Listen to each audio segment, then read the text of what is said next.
Iron দিয়ে প্রথমেই আমি এটা ভালোভাবে হিট করে নিচ্ছি।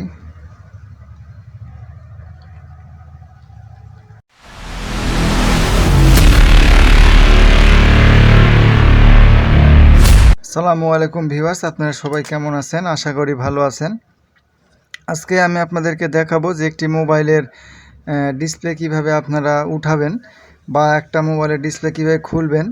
যেহেতু দেখুন এই মোবাইলের ডিসপ্লেটি সাদা হয়ে গেছে, অর্থাৎ এই মোবাইলের ডিসপ্লেটি চেঞ্জ করতে হবে। তো এখন আমরা যদি মোবাইলের ডিসপ্লেটি চেঞ্জ করতে চাই তাহলে অবশ্যই আমাদের এই যে আগের ডিসপ্লেটি সেটি উঠাতে হবে।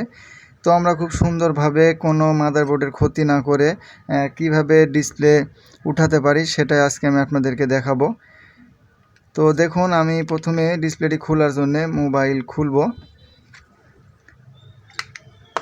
তো ভিউয়ার্স দেখুন, আমি মোবাইলটি আগে খুলে নিই।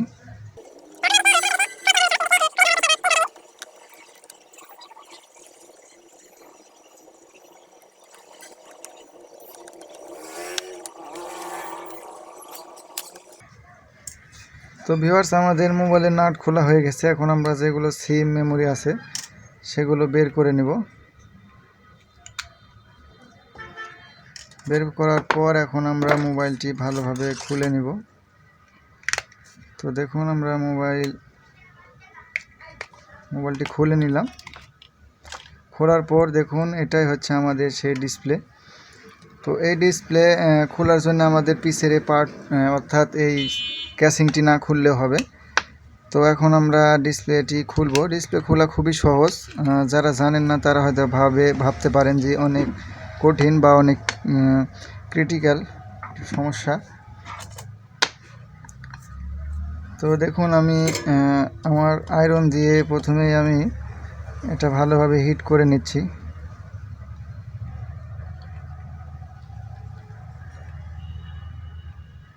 আয়রনটি ভালোভাবে অবশ্যই হিট করে নেবেন, কারণ আয়রনটি হিট না হলে উঠতে অনেক সমস্যা করতে পারে। অনেক সময় দেখা যাচ্ছে যে আপনার মোবাইলের যে লাইনগুলো আছে সেগুলো অনেক সময় ক্ষতি হতে পারে। তো ভিউয়ার্স দেখুন, আমি ডিসপ্লেটি খুলে নিয়েছি। তো ডিসপ্লে খোলার পরে আমাদের কাজ হলো, এখানে দেখুন যে লাইনগুলো রয়েছে, এখানে 24টি পিন আছে। তো এই 24টি পিন আমরা ভালোভাবে আগে সুন্দর করে সোল্ডার করে সমান করে নেব। তো দেখুন, আমরা সোল্ডার করে সমান করে নিচ্ছি। সমান করে নেওয়ার পর আমরা এটাকে এমন কিছু করতে হবে না, শুধু আপনার যদি ব্লেড থাকে, ব্লেড কিংবা এইভাবে আপনারা পরিষ্কার করে নেবেন খুবই সাবধানে। মানে এটা করার কারণ হচ্ছে উপরে যদি কোনো রজন কিংবা দেখা যাচ্ছে যে কোনো আঠা লেগে থাকে তাহলে সেগুলো ক্লিন হয়ে যাবে। তো ভিউয়ার্স, এই হলো মূলত ভিডিও যে আমরা কিভাবে একটি ডিসপ্লে উঠাতে পারি এবং ডিসপ্লে উঠিয়ে এখন পরবর্তীতে আপনারা যা করতে পারেন এরকমই মেশিং করে একটি ডিসপ্লে এখানে এভাবে লাগাতে পারেন। তো আমি নেক্সট ভিডিওতে আপনাদেরকে ডিসপ্লে কীভাবে লাগাতে হয় সেটি শেখাবো ইনশাল্লাহ।